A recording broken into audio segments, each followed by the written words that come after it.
हैं, मुझे बताओ मेरे मोहम्मद का क्या हाल है।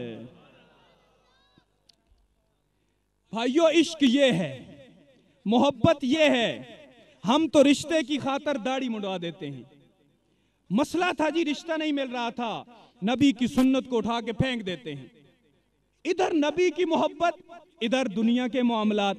और अल्लाह के महबूब ने क्या कहा, उस वक्त तक मोमिन ही नहीं हो सकते। बात समझ में आ रही है? आ रही है? अगर नहीं आ रही तो खत्म कर देते हैं, अगर नहीं आ रही तो फायदा नहीं है ना बोलने का। आ रही है बात समझ में? हाँ, तो तवज्जो मेरी तरफ रखें। जिस तरह माशाअल्लाह आप जम के बैठे हुए, यकीनन मुझे उम्मीद नहीं थी आप इस तरह बात सुनेंगे, क्योंकि नात खान बेचारे बड़े जोर लगाते रहे, आप भी डटे रहे, नहीं बोलना, जो मर्जी को हमने नहीं बोलना। तो आप हजरात माशाअल्लाह बड़ी तवज्जो से सुन रहे, इसी तरह साथ देंगे तो बात आगे चलती रहेगी। तो सिद्दीक अकबर रजी अल्लाह ताला अन्हु ने इश्क सिखाया, सिर्फ बताया नहीं, करके दिखाया, अमली तौर पे करके दिखाया, प्रैक्टिकली तौर पे करके दिखाया।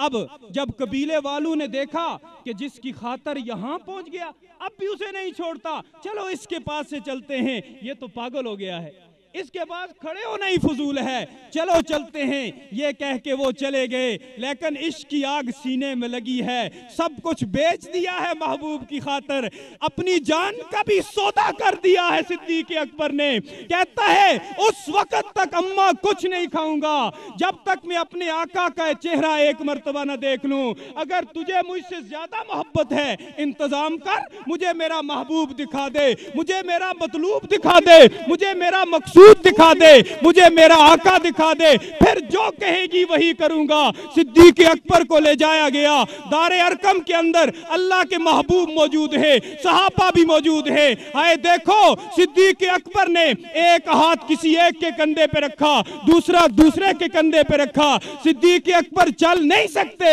लेकिन अपने आका के बगैर रह भी नहीं सकते, कदम यूं लगते हैं, लेकिन सिद्दीक के यूं जमीन पे घिसटते जा रहे हैं। दारे अरकम में पहुंचे, दरवाजा खुला, महबूब नजर आया, मतलूब नजर आया, मकसूद नजर आया। आका ने सिद्दीक अकबर की पेशानी पे बोसा दिया, कहा मेरे यार तुझे बड़ी तकलीफ पहुंची, हाय हाय तुझे बड़ा मारा गया, तुझे बड़ा सताया गया, बता तेरे जख्मों का क्या हाल है। सिद्दीक अकबर ने कहा आका जख्म बहुत सता रहे थे, लेकिन तेरा चेहरा देखा, अब सारे जख्म यूं लगते हैं जैसे गुलाब के फूल बन गए। इश्क करके दिखाया। उन्हें मालूम था कि हमें अल्लाह ने वो दिया है नजर में जमाले हबीबे खुदा, जिनकी तस्वीर सीने में मौजूद है, जिसने लाके कलामे इलाही दिया, वो मोहम्मद मदीने में मौजूद है। लब को लब चूमते हैं, लब को लब चूमते हैं, पढ़ के सल्ले अला, झूम कर कह रही है ये बादे सबा, ऐसी खुशबू चमन के गुलों में कहां जो नबी के पसीने में मौजूद है। मैंने माना कि जन्नत है बागे हसी, छोड़कर अब मदीना न जाएं कहीं, क्योंकि जन्नत में सब है मदीना नहीं, और मदीने में जन्नत भी मौजूद है। तो मदीना अफजल क्यों है? मदीना अफजल क्यों है? मदीने की फजीलत क्यों है? वरना वहां भी ऐसे ही पहाड़ हैं, वहां भी ऐसी सड़कें हैं, ऐसी बिजलियां लगी हुई हैं, सिर्फ इसलिए कि वहां अल्लाह का महबूब आराम फरमा रहा है। अल्लाह का महबूब वहां है, इसलिए मदीने की फजीलत है। बात याद रखो, मदीने की फजीलत क्यों है? क्यों है? इसलिए कि वहां अल्लाह का महबूब आराम फरमा रहा है। वरना पहाड़ तो इधर भी उधर भी, रेगिस्तान इधर भी उधर भी, खजूरें इधर भी उधर भी, लाइटें इधर भी उधर भी, बत्तियां इधर भी उधर भी, लेकिन मदीने का शर्फ है इसलिए कि अल्लाह का महबूब वहां पे मौजूद है। तो अल्लाह के महबूब ने सहाबा को अल्लाह का इश्क सिखाया, अल्लाह की मोहब्बत सिखाई, अल्लाह की मारिफत कराई, और महबूब के सहाबा ने महबूब से मोहब्बत करने का तरीका सिखाया कि मोहब्बत बेढंगी ना करो, मोहब्बत वैसे ही ना करो जैसे एक आदमी के बारे में मशहूर है, पता नहीं सच है कि झूठ है, आपने भी सुना होगा, मैंने भी सुना है, पढ़ा मैंने भी कहीं नहीं, लेकिन मशहूर इतना है कि जिस बूढ़े से पूछो सबको पता है कि हजरत मूसा अलैहिस्सलाम तूर पे जा रहे थे, तो रास्ते में एक आदमी बैठा हुआ अल्लाह से मोहब्बत की बातें कर रहा था। क्या कह रहा था?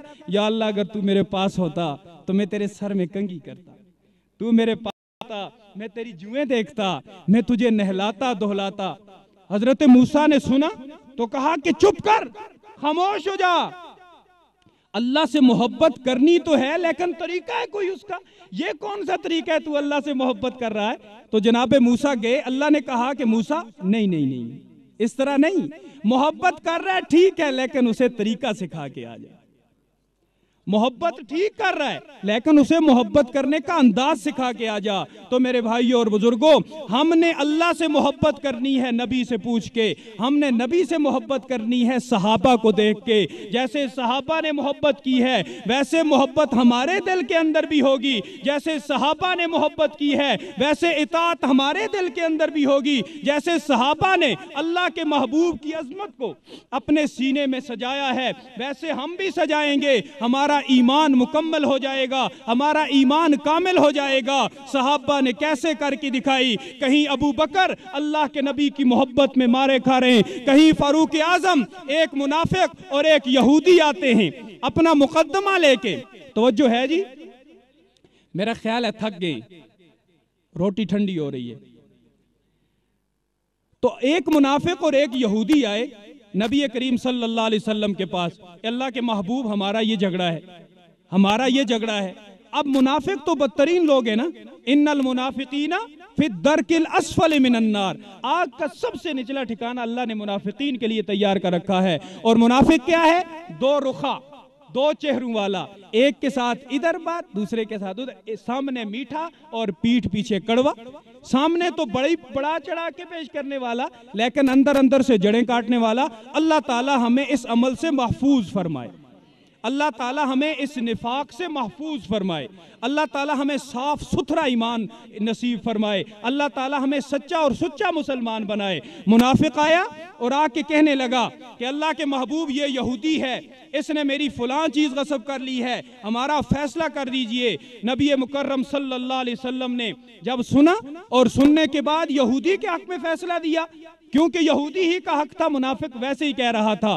तो मुनाफिक ने कहा नहीं नहीं, यहां मुझे मंजूर नहीं है, हजरत उमर के पास चलते हैं। उसने सोचा मैं सामने मुसलमान हूं, अंदर से मुनाफिक हूं और हजरत उमर यहूदियों के बारे में बड़े सख्त हैं, इसलिए मेरे हक में फैसला हो जाएगा। लेकिन उसे पता नहीं था कि उधर तीन चीजें हैं, मोहब्बत भी है, अजमत भी है, इताअत भी है। मोहब्बत के सामने कुछ भी आ जाए ठुकरा दिया जाता है, अजमत के सामने कुछ भी आ जाए ठुकरा दिया जाता है, इताअत के सामने कुछ भी आ जाए ठुकरा दिया जाता है। अल्लाह के नबी की महफिल से निकल के हजरत फारूक आजम के पास वो मुनाफिक फैसला तलाश करता है। फारूक आजम ने बात सुनी और सुनने के बाद जब फैसला सुनाने लगे, मुनाफिक ही बोला कि यहूदी बोला कि ए हजरत उमर, हमारा फैसला पहले नबी मुकर्रम सल्लल्लाहु अलैहि वसल्लम मेरे हक में कर चुके हैं, अभी आपके पास आया है। हजरत उमर ने कहा अच्छा, अल्लाह के नबी के फैसले से बगावत, अल्लाह के नबी की बात से हुक्म अदूली, तुम मेरे पास आए हो, ठहर जाओ। अंदर तशरीफ ले गए, तलवार निकाल के लाए और मुनाफिक का सर कलम कर दिया और कहा जो मेरे नबी का फैसला नहीं मानता, उमर के पास यही फैसला है। ये क्या था? मोहब्बत थी। ये क्या था? अजमत थी। ये क्या था? इताअत थी। या अल्लाह हमें भी मोहब्बत नसीब फरमा दे, या अल्लाह हमें भी अजमत नसीब फरमा दे, या अल्लाह हमें भी इताअत नसीब फरमा दे। उन सहाबा जैसी इताअत, उन सहाबा जैसी मोहब्बत, उन सहाबा जैसी अजमत। हजरत उस्मान गनी को कैद कर दिया गया, मक्का के अंदर अल्लाह के नबी के सफीर बन के गए थे, कैद कर दिया गया। और हजरत उस्मान गनी वो शख्सियत थे, तवज्जो से सुने, कि जिनसे जितनी मोहब्बत मुसलमान करते थे इतनी मोहब्बत मुशरिक भी करते थे। और जब मुशरिकीन की औरतें अपने बच्चों को सुलाती, प्यार करती तो कहा करती थी बेटा मैं तुझसे इतनी मोहब्बत करती हूं जितनी कुरैश उस्मान से मोहब्बत करते हैं। हजरत उस्मान गनी को गिरफ्तार कर लिया गया। दरमियान में कहा कि ए उस्मान, तू हमें बड़ा प्यारा है, अगरचे तूने हमारा दीन छोड़ दिया लेकिन तू है तो हमारा ही बेटा, हमारा ही भाई, इसलिए वो खाना काबा है जिससे हमने हुदैबिया पे मोहम्मद मुस्तफा सल्लल्लाहु अलैहि वसल्लम को रोका हुआ है, वहां से आगे हम मोहम्मद मुस्तफ़ा सल्लल्लाहु अलैहि वसल्लम को नहीं आने देते। वो इसी काबे के लिए आ रहे, लेकिन तुझे इजाजत है, जा, काबे के दरवाजे तेरे लिए खुले हैं, जा जितना मर्जी तवाफ कर ले, जा जितना मर्जी जमजम पी ले, जा जितना मर्जी हजरे अस्वद को चूम बोसे ले, जा जितना मर्जी साई सफा बैनल मरवा कर ले, तुझे इजाजत है। हजरत उस्मान गनी कैद में हैं, मुशरिकीन के पास हैं, लेकिन दिल मोहब्बत मुस्तफ़ा से मामूर है, दिल में इताअत मुस्तफ़ा भी है, अज़मत मुस्तफ़ा भी है। जनाब उस्मान गनी क्या कहते हैं, ओ मुशरिको सुन लो, ना वो तवाफ चाहिए, ना वो हजरे अस्वद चाहिए, ना वो सफा मरवा चाहिए जो मोहम्मद मुस्तफ़ा के बगैर हो। जहां आका मेरे साथ नहीं है मैं वो तवाफ भी नहीं कर सकता, इसलिए कि तवाफ मुझे सिखाया मोहम्मद मुस्तफ़ा ने, अजमत को बतलाया मोहम्मद मुस्तफ़ा ने, उसके बगैर मैं तवाफ करता फिरूं, उस्मान गनी को यह मंजूर नहीं है। आका को अपने घर बुलाया, दावत की, मोहम्मद मुस्तफ़ा सल्लल्लाहु अलैहि वसल्लम उस्मान गनी से मोहब्बत करते हैं, उस्मान गनी मोहम्मद मुस्तफ़ा से मोहब्बत करते हैं। घर बुलाया, कहा आका मेरा खाना खा लीजिए, सरकार दो जहां तशरीफ लाए। खाना खा के वापस जाने लगे, तो जो है ना, ये दरमियान से जो उठ के जा रहे हैं ये हम में से नहीं है ना, हम में से नहीं है, ये आप में से, तो आप तो नहीं भेज रहे इनको, आप तो नहीं भेज रहे ना, हाँ फिर आप हमारे